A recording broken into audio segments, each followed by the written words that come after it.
네, 그 어떤 문제도 그 해답은 예수라는 제목으로 하나의 말씀을 나누고자 합니다.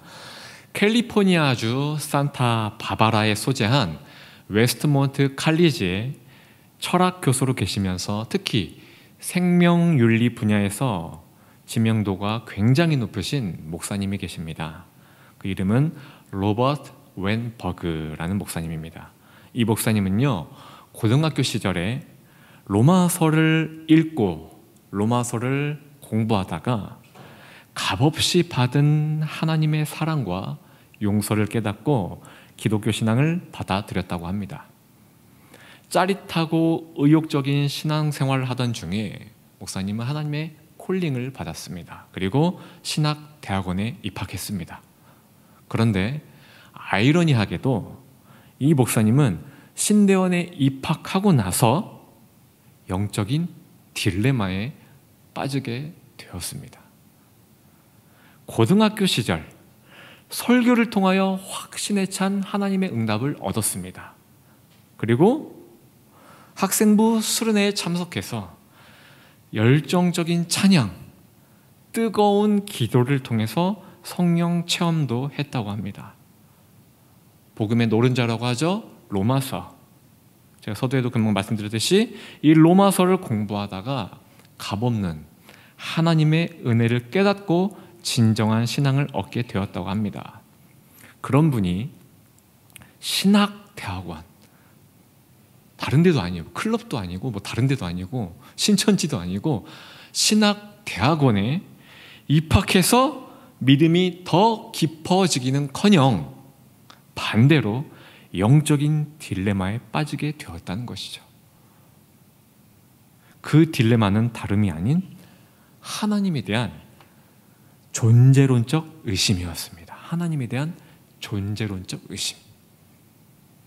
자신의 믿음의 불확실함을 느끼고 혹독한 존재론적 의심에 빠지게 되었다는 것이죠. 이 목사님은 한동안 하나님이 어디 계시는지에 관한 문제와 본인이 믿는 사람인가 의심하는 사람인가를 놓고 골머리를 썩으며 씨름했다고 합니다. 이 문제에 대해서 이렇다 할 명쾌한 조언을 해준 사람 없었다고 합니다.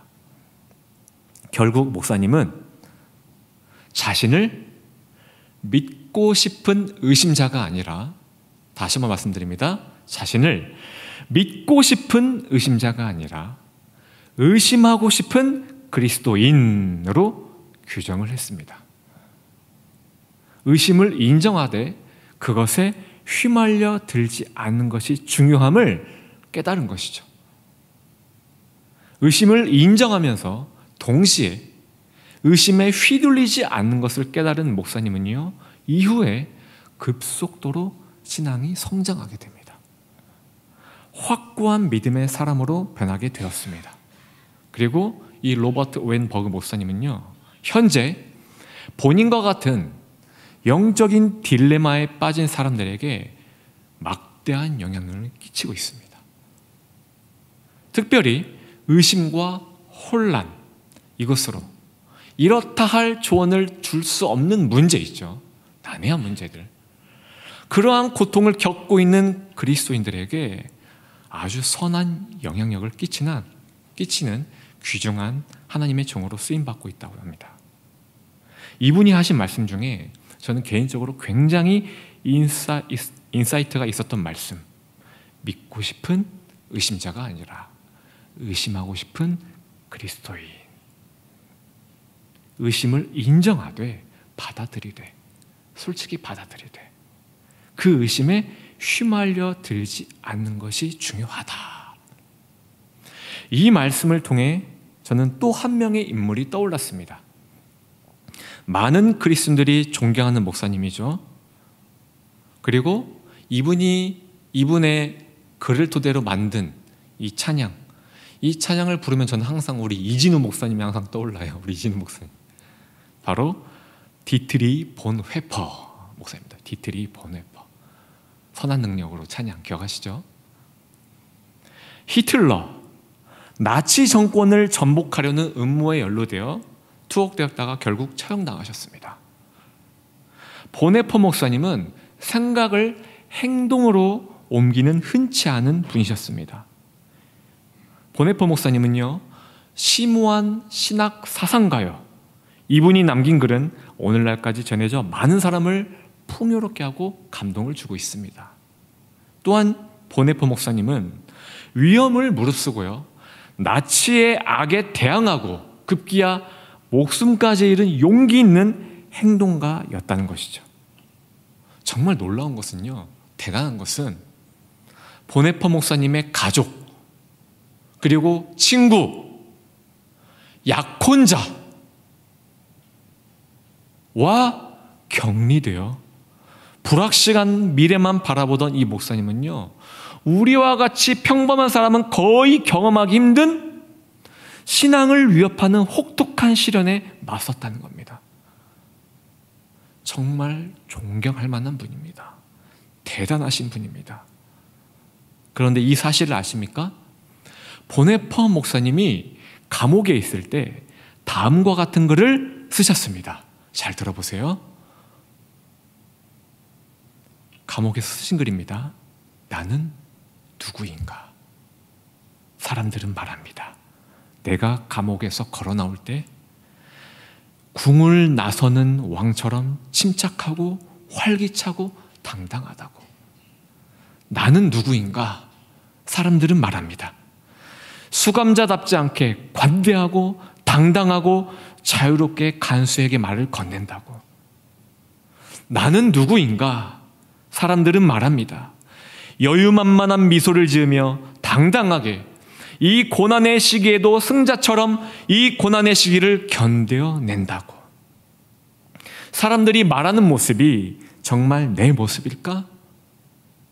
새장에 갇힌 새처럼 자유를 갈망하다가 지쳐버리는, 죽음을 두려워하지 않다가도 살고 싶어 몸부림치는, 온갖 색깔의 꽃과 새소리를 그리워하는 다정한 목소리와 사랑을 갈구하고 압제와 폭정과 사소한 모욕도 견디지 못하고 부르르르 떠는 정의 구현이라는 대의명분을 단념하고 이미 죽은 친구들을 떠올리며 겁에 질려 떨고 있는, 기도하고 묵상하고 글 쓰는 것에 대한 열정을 잃고 멍하니 세상과 이별할 준비를 하고 있는 이 모습이야말로 나만이 알고 있는 진짜 내 모습이 아닐까. 나는 누구인가? 사람들이 말하는 모습이 진짜 나일까? 아니면 숨겨진 내 모습이 진짜 나일까? 오늘은 이 모습, 내일은 저 모습 변하는 것이 나일까? 아니면 이 두 모습이 모두 나일까? 사람들 앞에선 아닌 척하고 혼자 있을 때에는 비겁하고 슬픔에 젖은 나약한 내 모습, 승리를 외치면서도 패잔병처럼 뒷공문이 빼는 내 모습. 나는 누구인가? 내가 누구인지 물으면 물을수록 나는 작아집니다. 오 하나님, 당신께서는 내가 누구인지 아십니다. 저는 당신의 것이기 때문입니다. 이게 여러분들이 그토록 존경하는 본회퍼 목사님의 진실이 담긴 고백입니다. 진실의 몸부림이라는 겁니다. 본회퍼 목사님은 믿고 싶은 의심자가 아니었습니다. 본회퍼 목사님은 의심을 받아들이는, 의심하는 그리스도인이었습니다. 성경을 보면 의인의 족보가 나열되어 있습니다. 훌륭한 신앙인들의 이름과 일대기가 기록되어 있습니다. 무엇을 근거로, 무엇을 기준으로 하나님은 이들의 이름과 일대기를 기록하게 했을까요? 우리보다 믿음이 뛰어나서? 우리보다 죄를 덜 지어서? 우리보다 의심을 덜해서? 아닙니다. 이들은 하나님 앞에서 불신이라는 죄, 의심이라는 죄, 이러한 것들에 휘둘리지 않았다는 겁니다. 믿는 척하는 불신자, 믿는 척하는 의심자가 아니었다는 거예요. 이들은 인정했습니다. 나는 죄인이기에 불신할 수밖에 없어. 나는 죄인이기에 의심할 수밖에 없어. 솔직하게 받아들이고 하나님 앞에 고백한 자들이었다는 것이죠. 실례로 바리새인과 세리를 들 수 있겠죠. 바리새인을 보십시오. 믿는 척하지만 예수님을 끝까지 뭐 했죠? 의심했습니다. 반대로 세리를 보십시오. 하나님을 의심하는 것에 대해서 차마 고개를 들지 못하고 고개를 쳐박고 솔직하게 고백했습니다. 누가 예수님께 칭찬을 들었습니까? 세리죠. 마지막으로 한 사람만 더 소개하겠습니다. 의심하는 그리스도인의 대표 인물이죠. 바로 예수님의 제자 도마입니다. 성도님들은 도마를 어떻게 생각할지 모르겠지만, 싫어할 수도 있겠지만 저는 도마를 굉장히 좋아합니다. 앞에서 소개했던 로버트 웬버그 목사님, 그리고 디트리 보네퍼 목사님과 마찬가지로 예수님의 제자 도마 역시 공통점을 가지고 있습니다. 예수께서 십자가에 달리기 전까지 도마는요, 예수님과 오랜 시간을 함께 했습니다. 예수님의 명설교를 많이 들어왔을 것입니다. 제자만이 누릴 수 있는 가르침도 받았을 것입니다. 특별 대우 받았을 것입니다. 자연 법칙을 깨는 초자연적인 예수님의 능력, 기적, 직접 눈으로 본 것이 도마입니다. 이러한 과정들을 통해서 도마의 신앙은 분명히 성장했을 것입니다. 자, 그런데 보십시오. 그랬던 도마가 의심을 했습니다. 무엇을요? 예수님이 죽음에서 부활하신 사실을요. 믿지 않았다는 거예요. 의심했다는 겁니다. 우리를 지배했던, 도마를 지배하고 있었던 그 사망 권세를 박살내시고 구원이라는 선물을 도마에게 주시기 위해서 다시 살아나셨는데 그 사실을 의심했다는 거예요. 그 기쁜 소식을, 그 복음을 거부했다는 겁니다. 여기서 중요한 사실은 도마는 이 의심을 사람들 앞에서 숨기지 않았다는 거예요. 하나님 앞에서 숨기지 않았다는 겁니다. 믿는 척하는 의심자가 되지 않겠다는 거예요. 솔직하게 의심을 드러내서라도 진짜 믿는 그리스도인이 되고 싶다는 겁니다. 이게 도마입니다. 로버트 웬버그, 디트리 보네퍼, 믿음의 족보에 기록된 신앙인들 모두가 의심에 몸부림칠 때 예수님께서는요, 그들을 찾아가셨어요. 마찬가지로 도마에게도 벽을 뚫고 들어오셔서 찾아오셨다는 겁니다.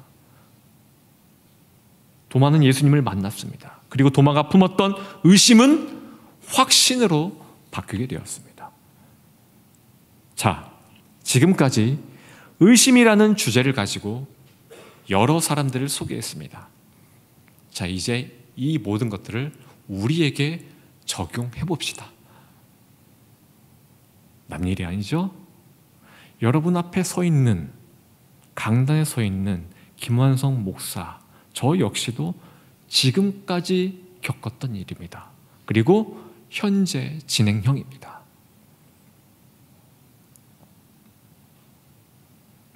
이 말씀을 빗대어서 저는 이 말씀을 꼭 드리고 싶어요. 성도님들이 겪고 있는 고통을요, 성도님들의 아픔을요, 저는 하나님이 아니기에 잘 모릅니다. 자세히 안다고 저에게 말씀을 해드려도 그 고통은 저의 것이 아닙니다. 성도님들의 몫입니다. 제가 안다고 해서 성도님들의 고통이 줄어드는 것도 아닙니다. 생각보다 고난이라는 것은요, 심오합니다. 눈에 보이는 것으로 쉽게 판단할 수 없다는 거예요. 그러니 더더욱 우리는 말을 조심해야 합니다. 함부로 판단해서도 안 됩니다. 인과응보식으로 해석해서도 안 된다는 거예요. 그래서 저는 성도님들이 어느 날 헌금이 뚝 끊겼다 할지라도 침묵하려 합니다. 여기서 침묵이라는 것은 아무 말도 하지 않겠다는 의미가 아니에요. 정죄하거나 비판하지 않겠다는 겁니다. 정죄와 비판의 언어를 닫겠다는 거예요. 예배 자리를 떠났다 할지라도 침묵하려 합니다. 괴팍한 행동과 말을 할지라도 침묵하려 합니다. 침묵하는 대신에 힘들어할 성도님들을 위해서 이렇게 중보할 겁니다. 하나님,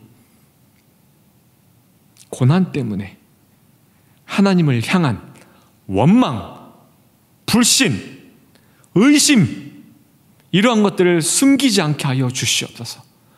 하나님 앞에서 솔직하게 드러내는 몸부림이 있게 하여 주시옵소서. 그래서 저 몸부림이 확신에 찬 믿음, 확고한 믿음으로 거듭나게 해주세요. 하나님, 저분의 저 간절한 몸부림을 보시고 주님 찾아가 주세요. 도마에게 찾아가셨던 것처럼, 디트리 본 회퍼 목사님에게 찾아가셨던 것처럼 예수님 만나주세요. 이렇게 말입니다. 오늘의 말씀 결론이 성도님들을 위해 침묵과 중보기도로 돕겠습니다. 이렇게 끝내면 허무하겠죠. 전 아직 본문 말씀을 말하지도 않았습니다. 영적인 딜레마, 혼돈, 의심과 씨름하고 있는 성도님들께 저는 오늘 본문 말씀을 통해 정답을 드리고자 합니다. 설교 서두에 소개했던 사람들, 그리고 지금도 많은 분들이 오늘 읽은 요한일서 4장 16절의 이 본문 말씀을 통해서 영적인 딜레마, 혼돈, 그리고 의심에서 빠져나와 확고한 믿음을 가지게 되었다는 거죠. 본문 말씀 다시 한번 읽어볼까요? 시작. 하나님이 우리를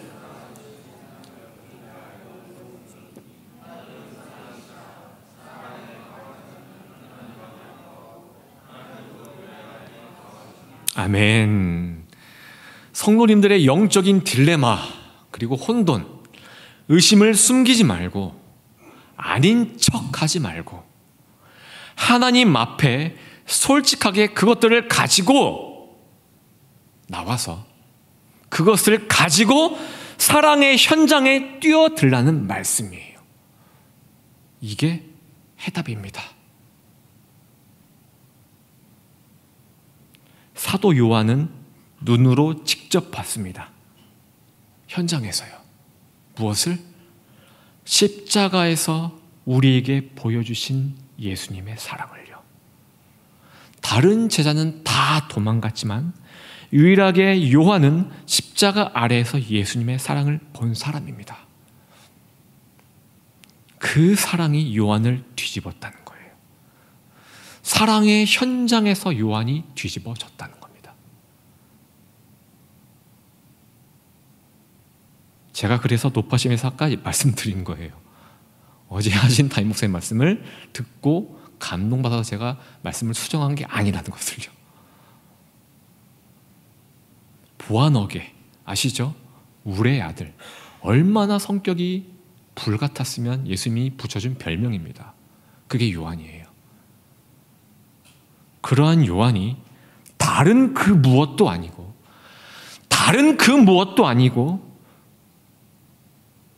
사랑의 현장에서 뒤집어졌다는 거예요. 많은 분들이 사도 바울에 대한 잘못된 이미지를 가지고 있습니다.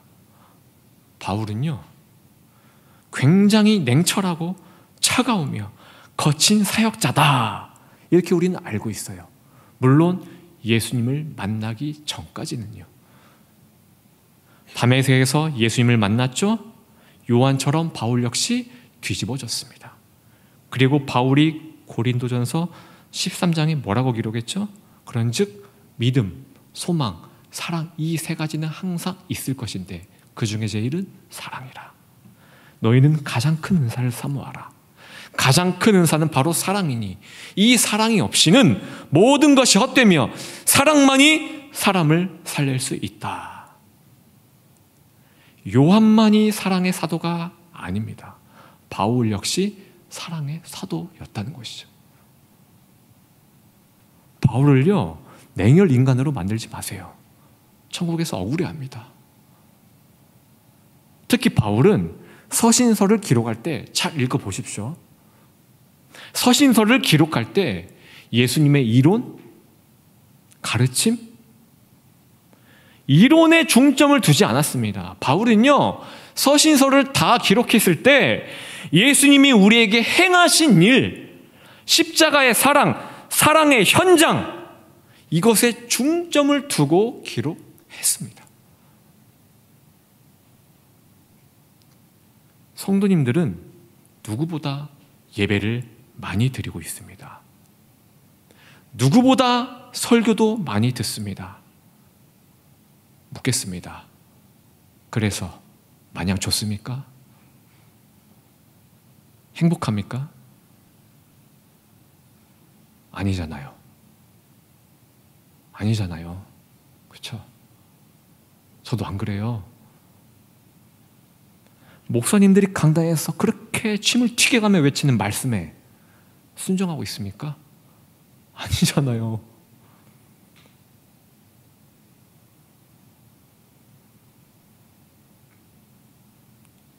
순종한다 칩시다.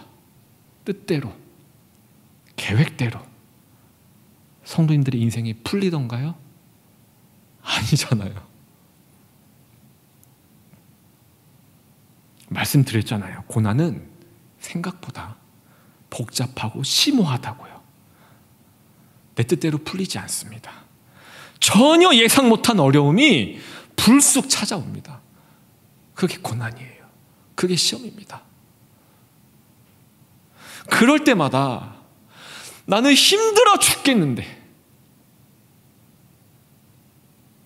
자꾸만 하나님에 대한 불신, 의심이 내가 원하지 않아도 쌓여가는데, 그래서 막 지금 몸부림치고 있는데 야곱이 하나님과 씨름하는 것처럼 그렇게 씨름하고 있는데 그 모든 상황들을 아무것도 모르는 김한성 목사가 불쑥 나타나가지고 왜 예배 안 나오냐, 왜 선교 안 가냐, 왜 헌금 안 내냐, 정죄하니까 성질 나잖아요.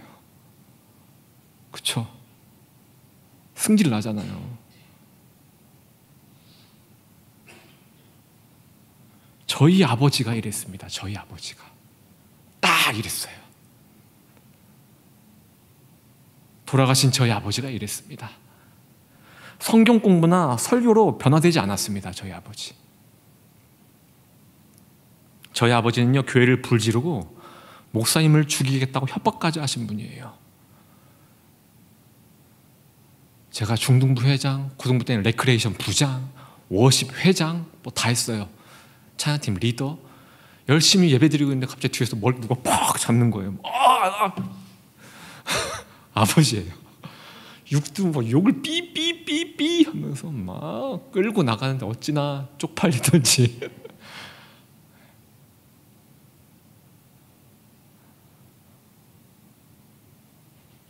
그런 아버지가 무엇으로 변화됐을까요? 의심에서 확고한 믿음을 얻는 계기가 뭐였을까요? 바로 불쑥 나그네처럼 찾아온 고난 때문이었습니다. 그 고난은 바로 어머니의 건강 악화였습니다. 악화. 뇌종양으로 머리를 절개하고 아산병원에서 뇌수술을 7시간 반을 하셨습니다. 수술의 부작용으로 한쪽 눈의 시력을 잃어 시각장애 상급 판정을 받으셨습니다. 잊을만 하면 항상 찾아오는 살이 움푹 패어서 고름이 질질질 흐르는 대상포진의 고통. 어머니가 표현하기를 그 고통은 마치 칼로 도려내는 것 같다고 하시더라고요. 또 약간의 햇빛만 쐬어도 식은땀을 흘리면서 픽픽 쓰러지셨고, 또 술, 담배를 전혀 안 하셨던 분이 결국 폐암까지 걸려 수술을 하셨습니다. 기나긴 병과의 싸움에서 아버지는요, 어머니를 보살피셨습니다. 어머니를 사랑으로 섬기기 시작하자 그때부터 아버지의 성품이 변하기 시작했습니다.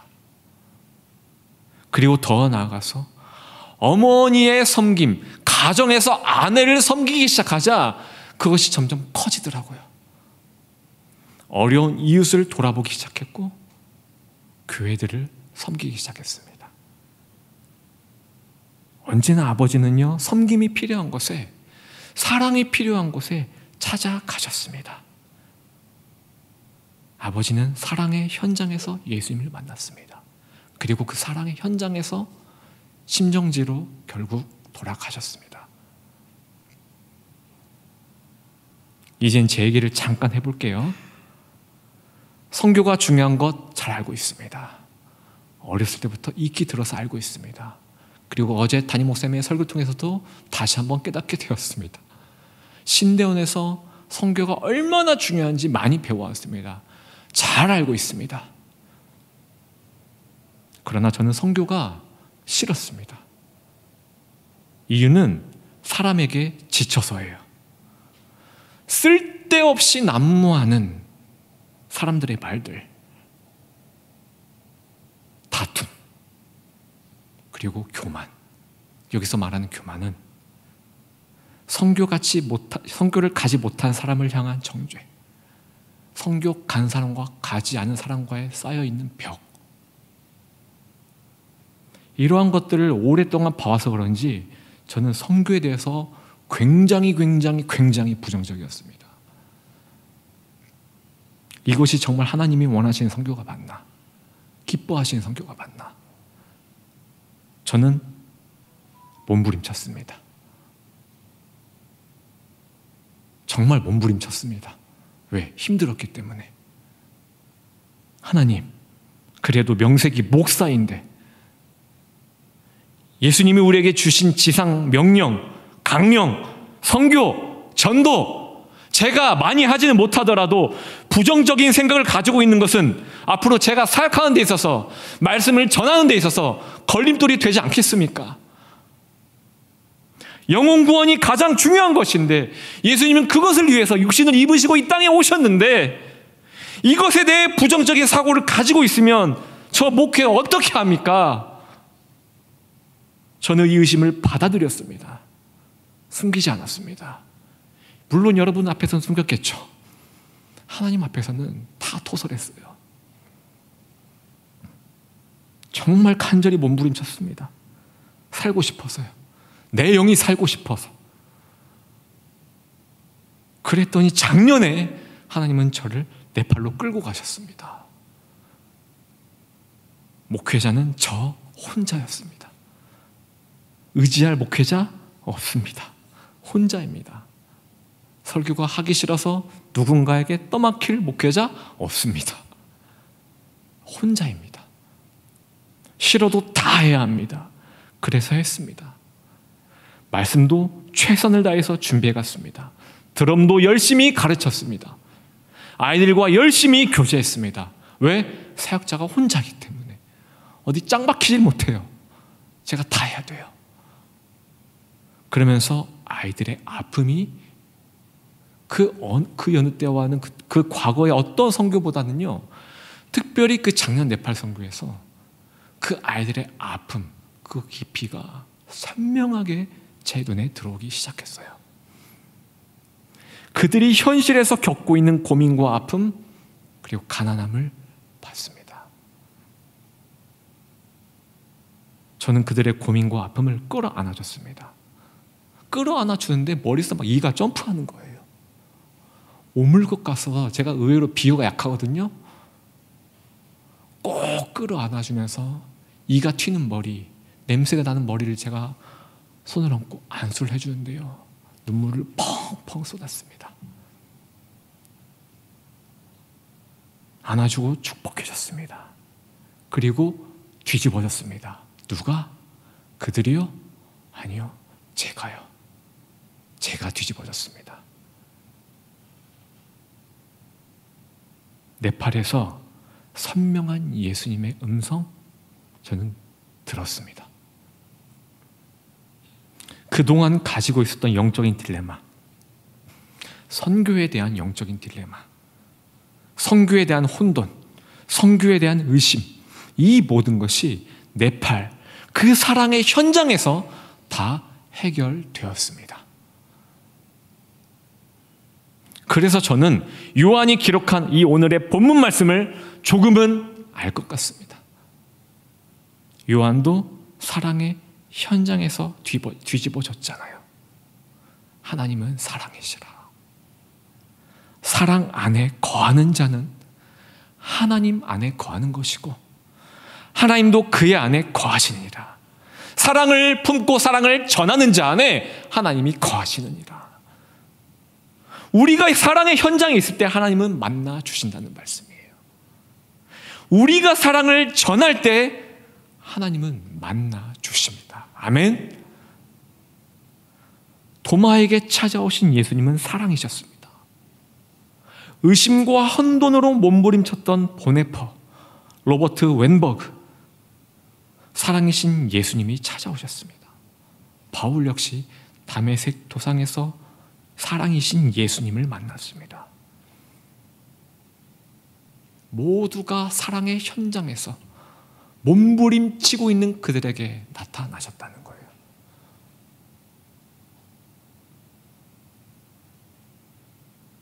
말씀을 맺겠습니다. 우리 사랑하는 성도님들의 풀 수 없는 문제, 영적인 혼돈, 그리고 의심. 오늘 설교 제목이죠. 그 어떤 문제도 그 해답은 예수. 예수님만이 풀 수 있습니다. 그 예수님은 사랑이십니다. 사랑이신 예수님을 만나면 모든 것이 해결됩니다. 그렇다면 그 예수님을 어떻게 만날 수 있다고요? 어떻게? 사랑을 전해 보십시오. 탁상 공론이 아니라, 성경 공부가 아니라, 우리끼리만 백날, 100번, 1000번, 1000번 예배 드리는 것이 아니라 나가서 섬김이 필요한 자에게 섬기고 아픈 자에게 찾아가서 위로하고 내가 가진 것을 나눠주고, 선교를 다른 말로 저는 사랑의 현장이라 표현하고 싶습니다. 사랑의 현장에 나아가서 사람들과 백날 수다 떨고 우리끼리 먹고 마시고 관광하고 사진 찍는 것이 아니라 진실로 하나님이 기뻐하시는 그 사역에 집중하는 그 사랑의 현장에 나아갈 때 예수님은 찾아오신다는 거예요. 이제 곧 대만 선교가 시작됩니다. 그리고 이후 고성 선교가 있습니다. 사람들과의 쓸데없는 대화는 멈추고 오직 섬기는 일, 예수님을 전하는 일, 사랑을 나눠주는 일에만 집중해 보세요. 그렇게 되면 놀라운 은혜를 경험하리라 믿습니다. 다시 한번요. 하나님은 사랑이십니다. 우리가 사랑을 베풀 때 하나님이 우리 안에 거하고 사랑의 현장에 있을 때 그곳에 하나님의 임재가 있을 겁니다. 오늘 주신 말씀 앞에 모두가 순종하여 사랑으로 모든 문제를 해결받기를 예수님의 이름으로 축원합니다. 아멘.